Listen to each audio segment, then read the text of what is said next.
Covid ಉಪತಳಿಯ ಭೀತಿಯ ನಡುವೆ ಹೊಸ ವರ್ಷ ಮತ್ತು ಕ್ರಿಸ್ಮಸ್ ಸಂಭ್ರಮ ಆಚರಣೆಗೆ ರೂಲ್ಸ್ ಜಾರಿ ಬಗ್ಗೆ ಕಾದು ನೋಡುವ ತಂತ್ರಕ್ಕೆ ಸರ್ಕಾರ ಮುಂದಾಗಿದೆ. ಅತ್ತ ರಾಜ್ಯದ ಕೊರೋನಾ ಪರಿಸ್ಥಿತಿ ಸಂಬಂಧ ನಾಳೆ ಸಿಎಂ ಮೀಟಿಂಗ್ ಮಾಡ್ತಾ ಇದೆ. ರಾಜ್ಯದಲ್ಲಿ ಕೊರೋನಾ ಏರಿಕೆ, ಹೊಸ ವರ್ಷ ಕ್ರಿಸ್ಮಸ್ಗೆಲ್ಲ ನಿರ್ಬಂಧ. JN1 ರೂಪಾಂತರಿಯ ಭೀತಿಯ ಮಧ್ಯೆ ಸರ್ಕಾರಕ್ಕೆ ಹೊಸ ವರ್ಷದ ಸಂಭ್ರಮಾಚರಣೆಯ ಟೆನ್ಷನ್ ಶುರುವಾಗಿದೆ. ಆರೋಗ್ಯ ಇಲಾಖೆ ಕಾದು ನೋಡುವ ತಂತ್ರದ ಮೊರೆ ಹೋಗಿದೆ. ಸದ್ಯಕ್ಕೆ ನ್ಯೂ ಇಯರ್ಗೆ ಯಾವುದೇ ನಿರ್ಬಂಧಗಳಿಲ್ಲ ಅಂತ ಆರೋಗ್ಯ ಸಚಿವ ದಿನೇಶ್ ಗುಂಡೂರಾವ್ ತಿಳಿಸಿದ್ದಾರೆ.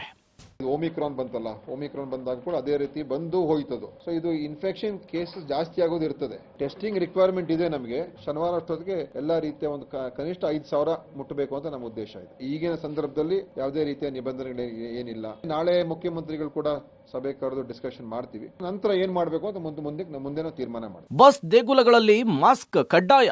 ಸಾರಿಗೆ ಇಲಾಖೆ ಕೂಡ ಅಲರ್ಟ್ ಆಗಿದ್ದು, ಕೋವಿಡ್ ಮಾರ್ಗಸೂಚಿಯ ಪ್ರಕಾರ ಕೆಎಸ್ಆರ್ಟಿಸಿ, ಬಿಎಂಟಿಸಿ ಬಸ್ಗಳಲ್ಲಿ ಪ್ರಯಾಣಿಕರು ಮಾಸ್ಕ್ ಅನ್ನು ಧರಿಸಿ ಸಂಚರಿಸಬೇಕು ಅಂತ ಹೇಳಿ ಸಾರಿಗೆಯ ಮಂತ್ರಿಗಳು ತಿಳಿಸಿದ್ದಾರೆ. ದೇಗುಲಗಳಲ್ಲಿ ಮಾಸ್ಕ್ ಅನ್ನು ಕಂಪಲ್ಸರಿಯಾಗಿ ಧರಿಸಲೇಬೇಕು ಅಂತ ಹೇಳಿ ಮುಜರಾಯಿ ಇಲಾಖೆಯ ಮಂತ್ರಿ ರಾಮಲಿಂಗಾರೆಡ್ಡಿ ತಿಳಿಸಿದ್ದಾರೆ. ಬಸ್ಗಳಲ್ಲಿ ಯಾರು ಓಡಾಡ್ತಾರೆ 60 ವರ್ಷಕ್ಕಿಂತಲೂ ಮೇಲ್ಪಟ್ಟವರು, ಇದು ಕೋವಿಡ್ ಸ್ಪ್ರೆಡ್ ಆಗಬಾರ್ದು ಅಂತ ಮಾಸ್ಕ್ ಹಾಕೋಬೇಕು ಅಂತ ಆರೋಗ್ಯ ಇಲಾಖೆಯವರು ಹೇಳಿದ್ದಾರೆ. ಮತ್ತೆ ದೇವಸ್ಥಾನಗಳಿಗೂ ಅಷ್ಟೇ 60 ವರ್ಷಕ್ಕಿಂತಲೂ ಮೇಲ್ಪಟ್ಟವರು ಮಾಸ್ಕ್ ಹಾಕೊಂಡೋದ್ರೆ ಅವ್ರಿಗೂ ಒಳ್ಳೆಯದು, ಮತ್ತೆ ಬೇರೆಯವ್ರಿಗೂ ಕೂಡ ಒಳ್ಳೆಯದು. ನಾಳೆ ಸಿಎಂ ನೇತೃತ್ವದಲ್ಲಿ ಮೀಟಿಂಗ್. ಇನ್ನು ನಾಳೆ ಕೋವಿಡ್ ತಾಂತ್ರಿಕ ಸಲಹಾ ಸಮಿತಿಯ ಜೊತೆಗೆ ಮುಖ್ಯಮಂತ್ರಿ ಸಿದ್ದರಾಮಯ್ಯ ಮಹತ್ವದ ಸಭೆಯನ್ನು ನಡೆಸಲಿದ್ದಾರೆ. ಮಧ್ಯಾಹ್ನ 1 ಗಂಟೆಗೆ ಗೃಹ ಕಚೇರಿ ಕೃಷ್ಣಾದಲ್ಲಿ ನಡೆಯಲಿರುವ ಸಭೆಯಲ್ಲಿ ರಾಜ್ಯದ ಸದ್ಯದ ಪರಿಸ್ಥಿತಿ, ಕೈಗೊಂಡ ಕ್ರಮಗಳ ಬಗ್ಗೆ ಅಧಿಕಾರಿಗಳಿಂದ ಸಿಎಂ ಮಾಹಿತಿ ಪಡೆಯಲಿದ್ದಾರೆ. ಬಳಿಕ ಕೆಲ ಮಹತ್ವದ ನಿರ್ಧಾರಗಳನ್ನು ಪ್ರಕಟಿಸುವ ಸಾಧ್ಯತೆ ಇದೆ.